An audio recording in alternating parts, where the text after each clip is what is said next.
महाराष्ट्र के पालघर से आज की सबसे बड़ी ये खबर आई है। जयपुर से मुंबई जा रही ट्रेन में पालघर के पास अंधाधुंध फायरिंग की गई। आरपीएफ के सब इंस्पेक्टर के साथ 3 यात्रियों की मौत। आरोपी कांस्टेबल चेतन कुमार सिंह ने एएसआई अपने खुद के सीनियर टीकाराम पर गोलियां चलाई थी। आरोपी ने ये गोलियां 3 अलग अलग डब्बों में जाके चलाई। B5 पेंट्री कार और S6 में 12 राउंड की गोलियां फायरिंग की गई हैं और पूरी की पूरी ट्रेन सुबह के करीब 5:30 बजे के आसपास का यह हादसा है। पूरी की पूरी ट्रेन के यात्री दहशत में आ गए थे। हत्या के बाद आरोपी कांस्टेबल ने भागने की भी कोशिश की। रेलवे प्रोटेक्शन फोर्स का एक कांस्टेबल है, चेतन कुमार सिंह इसका नाम बताया जा रहा है। इसने इस हत्याकांड के बाद भागने की कोशिश की, दहीसर स्टेशन के पास चेन पुलिंग की और कूद गया। आरोपी को बाद में राइफल के साथ ही रेलवे की पुलिस ने ही गिरफ्तार किया है। बताया जा रहा है कि आरोपी मानसिक रूप से बीमार था, जैसा कि जानकारी आरपीएफ के सूत्र इस पूरी खबर पर दे रहे हैं। वो परेशान चल रहा था, वो नाराज चल रहा था। सीनियर एएसआई टीकाराम मीना उन पर फायरिंग की और उसके बाद 3 अलग अलग बोगियों के 3 और पैसेंजर जो थे उन पर फायरिंग की। ये चारों की अनफॉर्चुनेटली डेथ हो गई है। उसके बाद ये ट्रेन मीरा रोड तक जब आई तब किसी पैसेंजर ने चेन पुल की सेफ्टी के लिए और गाड़ी रुक गई। तब ये चेतन सिंह इसने भागने की कोशिश की, लेकिन जीआरपी के और आरपीएफ के जो पुलिसकर्मी वहाँ तैनात थे उन्होंने बड़ी धैर्यता से उसे पकड़ा। घर वालों को कोई सूचना नहीं दी है। अच्छा। और जैसे हम भाई हैं सारे, उनको तो सबको पता चल गया है। और जो उनका लड़का है दिलकुश, वो गोवा गया हुआ था और वो वहाँ पहुँच रहा है। गोली लगने की सूचना मिली है? गोली लगने की सूचना कब से थे ये आरपीएफ में? आरपीएफ में सर हमारा जर्निंग और से पहले थे। तब से थे। अभी पोस्टिंग कहाँ से? इनकी पोस्टिंग सर बम्बई थी। टीकाराम साहब का रिटायरमेंट तय था। उनके बड़े बड़े बच्चे हैं। अगले साल 2 साल के बाद 2025 में उनको रिटायरमेंट लेना था और उसके पहले ये बड़ा हादसा होता है और इस हादसे में उनका ही सबॉर्डिनेट, उनका ही जूनियर उनको ही गोलियों से छलनी कर देता है और उनकी हत्या कर देता है। आगे बढ़ते हैं इसी खबर की। अब आपको ग्राफिक्स के जरिए समझाने की कोशिश करते हैं। दरअसल सुबह 5:30 बजे के आसपास इस ट्रेन में हुआ क्या था। ट्रेन चल रही थी। शूट आउट एक जगह पर नहीं हुआ, 3 अलग अलग बोगियों में हुआ है। पहला शूट आउट S6 में हुआ जो कि 8वें नंबर की बोगी थी।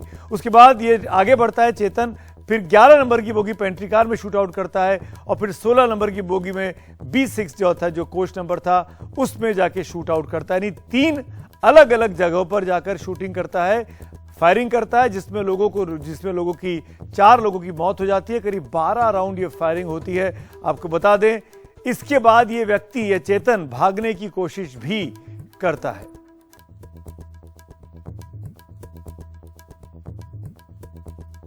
जिस तरीके से लोडेड हथियार लेकर चेतन कुमार सिंह चल रहा था, यह सवाल मन में आता है कि क्या पुलिस वाले जिनके पास, जो ड्यूटी पे होते हैं, जिनके पास हथियार होता है, क्या वो आम व्यक्ति पर, निर्दोष व्यक्तियों पर इस तरीके से गोली चला सकते हैं? यही जानने के लिए हमने कुछ डिटेल्स इकट्ठे किए हैं। पुलिस को आखिरकार कब है गोली चलाने का अधिकार? पुलिस से जुड़े अहम सवालों के जवाब अब आपको बारी बारी से बताते हैं। पुलिस किसी पर कब गोली चला सकती है? हत्या करके भागने या जानलेवा हमला करने पर पुलिस गोली चला सकती है। सवाल नंबर 2 जो आपके जहन में आएगा, पुलिस अपने बचाव में क्या गोली चला सकती है? जवाब है इसका हक आम आदमी को है। पुलिस आत्मरक्षा में भी कमर के नीचे यानी कि सिर्फ पैर पर ही गोली मार सकती है। सवाल नंबर 3, पुलिस बिना वर्दी के रात में क्या आपको रोक सकती है? जवाब है बिना वर्दी के किसी भी पुलिस वाले को, किसी भी आम नागरिक को रोकने का अधिकार नहीं है।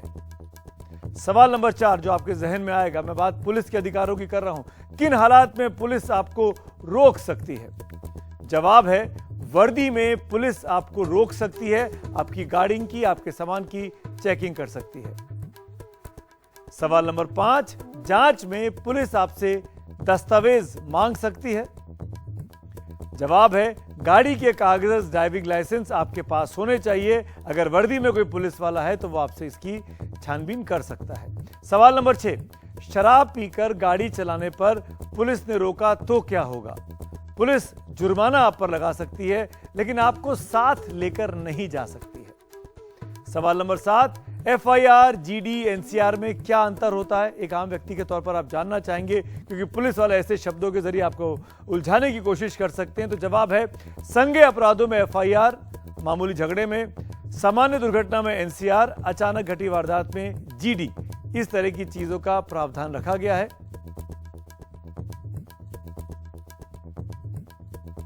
और इसी मुद्दे को और समझने के लिए कि क्या पुलिस वाले जिनके पास लोडेड हथियार हैं वो चलता फिरता बॉम्ब है क्या, किसी को भी फायरिंग करने का अधिकार उनके पास है क्या, हमने जानने की कोशिश की उत्तर प्रदेश के DGP रह चुके विक्रम सिंह साहब से। आइए जानते हैं कि क्या होता है ऐसे मामलों में।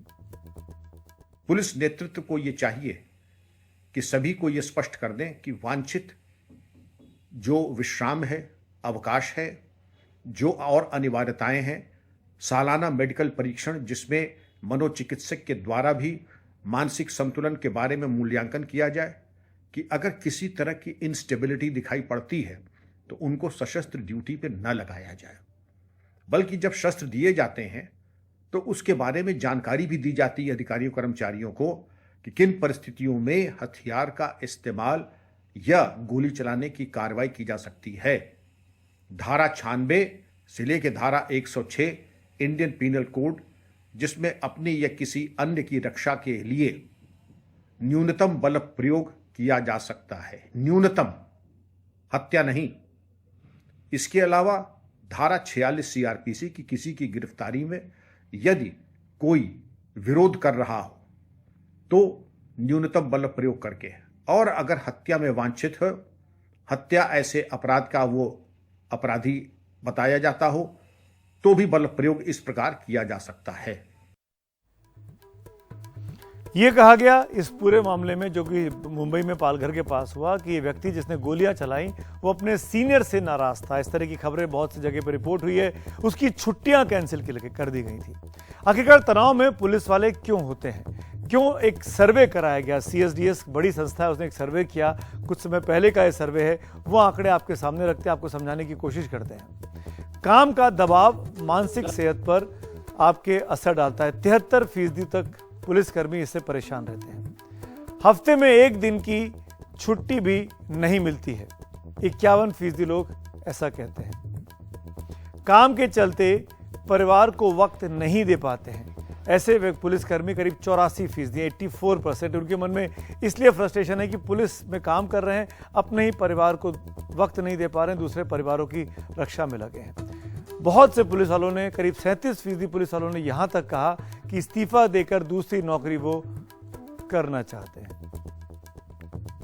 आप समझ सकते हैं कि किस तरीके से पुलिस वाले डिप्रेशन में रहते हैं। और इसीलिए आपने अक्सर देखा होगा कि यूनिफॉर्म में लोग रहते हैं, चाहे वो पुलिस वाले हों, पैरामिलिट्री फोर्सेस के लोग हो या सेना के लोग हो, वो अपने कैंटोनमेंट में अपने सीनियर्स पर इस तरह की वारदात कर देते हैं, या तो दूसरों पर गोलियां चला देते हैं गुस्से में आके, या खुदकुशी कर लेते हैं।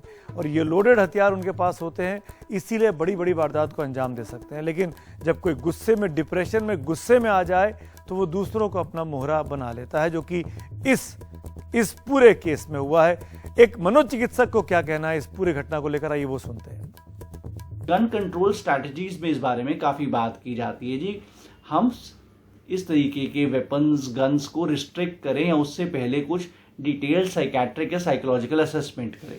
हालांकि ये जो करंट परपेट्रेटर हैं ये तो आर्म फोर्सेस से ही थे। बलिस्पत की आर्म फोर्सेस में जिन लोगों के पास पोटेंशियल वेपन्स रहने वाले हैं, उन लोगों की डिटेल साइकोलॉजिकल और साइकोमेट्रिक और साइकेट्रिक असेसमेंट एट इनिशिएशन और पीरियोडिकली होने से भी इसमें मदद मिल पाएगी। ये कुछ पहलू जो हैं मैं एक साइकियाट्रिस्ट के तौर पर आगे लाना चाहता हूँ।